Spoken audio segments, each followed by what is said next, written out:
దేవుడికి మహిమ కలుగును గాక. అందరూ బాగున్నారు కదండి?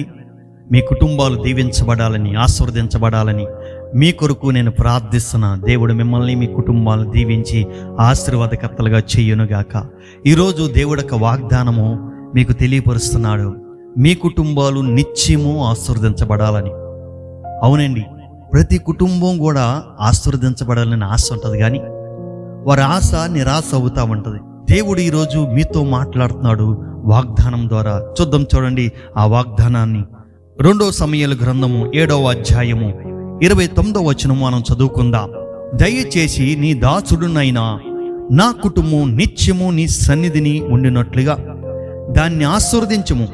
యెహోవా నా ప్రభువా, నీవు సెలవిచ్చి ఉన్నావు, నీ ఆశీర్వాదం నొంది నా కుటుంబం నిత్యము ఆశీర్వదించబడును గాక.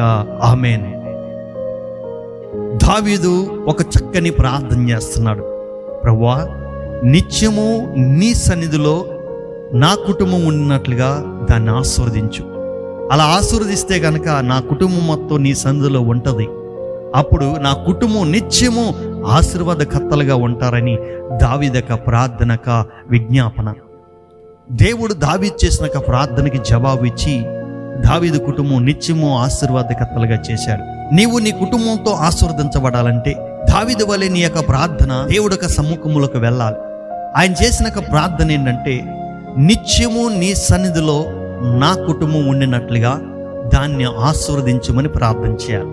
మనం ఎలా ప్రార్థన చేస్తే మన కుటుంబం దీవించబడుతుంది. కేరళ ప్రాంతంలో ఉన్న దేవుడి యొక్క బిడ్డలు ప్రతిరోజు కూడా వారి యొక్క గృహాల్లో సాయంత్రం 6 గంటలకల్లా వారు ప్రార్థనా గదిలోకి వెళ్ళి ప్రార్థిస్తూ ఉంటారు. మొదటిగా పాటలు పాడతారు, తర్వాత దేవుని స్తుతిస్తారు, తర్వాత కీర్తన భాగాన్ని చదువుకుంటారు. చదువుకున్న తర్వాత ప్రార్థిస్తారు. అందరూ ప్రార్థిస్తారు. ప్రార్థించిన తర్వాత అప్పుడు భోజనానికి వారు కూర్చుంటారు. దేవుడికి ఎంత ప్రాధాన్యత ఇస్తారంటే వాళ్ళు ఆ కుటుంబం మొత్తం ఆ విధంగా ప్రార్థిస్తున్నారు కాబట్టి వారి కుటుంబం దీవించబడదు. దేవుడికి మందిరానికి వెళ్ళే సమయానికి మందిరం ప్రారంభించే ముందు గంట కొడతారని. ఆ గంట కొట్టగానే ఇంటికాడి నుండి పరుగులెట్టుకుంటా చిన్న పిల్లల కాంచి వృద్ధుల వరకు పరుగులెట్టుకుంటా దేవుడు మందిరంలోకి వస్తారని. పాస్టర్ గారు మొదటి ప్రార్థన ప్రారంభించి ఆమేన్ అనే లోపలనే మందిరం అంతా నిండిపోద్దండి. ఎంత దీవెన తెలుసండి వాళ్ళకి.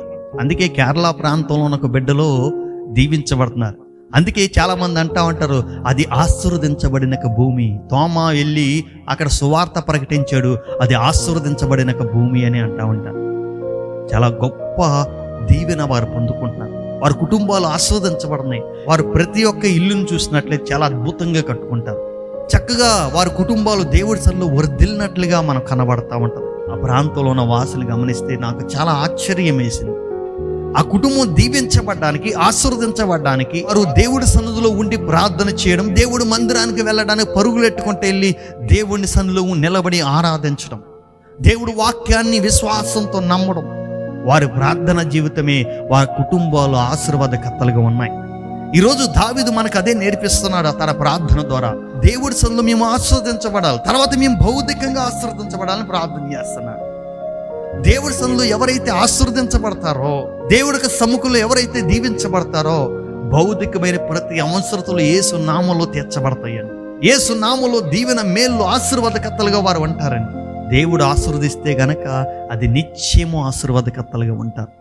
మరి అటువంటి ఆశీర్వాదంలోకి నువ్వు రావాలని ఆశపడి ఉంటే దావీదు ప్రార్థన చేసినట్లుగా నువ్వు ప్రార్థించి, దావీదు దేవారాత్రులు దేవుడి యొక్క వాక్యాన్ని ధ్యానం చేసినట్లుగా, ముమ్మారు ప్రార్థన చేస్తూ దేవుడి సన్నిధిలో గడిపినట్లుగా నీవు ప్రార్థన చేస్తే నీ కుటుంబం మొత్తం కూడా దేవుడి సన్నిధిలో ఉంటుంది, వర్ధిల్లింపబడుతుంది, ఆశీర్వదించబడుతుంది. ఆశీర్వాదకర్తలుగా వారు దీవించబడతారు, మేలులతో నింపబడతారు. నీ కుటుంబంలో, నీ బిడ్డల జీవితంలో, ఉద్యోగాల విషయంలో అయినా, వివాహ విషయంలో అయినా, మీ పనుల విషయంలో అయినా, ఏ విషయంలో, వారి చదువు విషయంలో అయినా, ఏ విషయంలో అయినా సరే వారు ఆశీర్వాదకర్తలుగా దేవుడు దీవిస్తాడు. అట్టి దీవెన, ఆశీర్వాదము దావీదు ప్రార్థనలో ఆయన అనుభవించాడు. కాబట్టి మనం కూడా అటువంటి ప్రార్థన చేసి, అటువంటి భక్తి చేసి మనం అట్టి ఆశీర్వాదం పొందుకుందాం. ఈ వాగ్దానం విన్న మీరు మీ కుటుంబాలు ఆశీర్వదించబడాలని అనుకుంటున్నారా?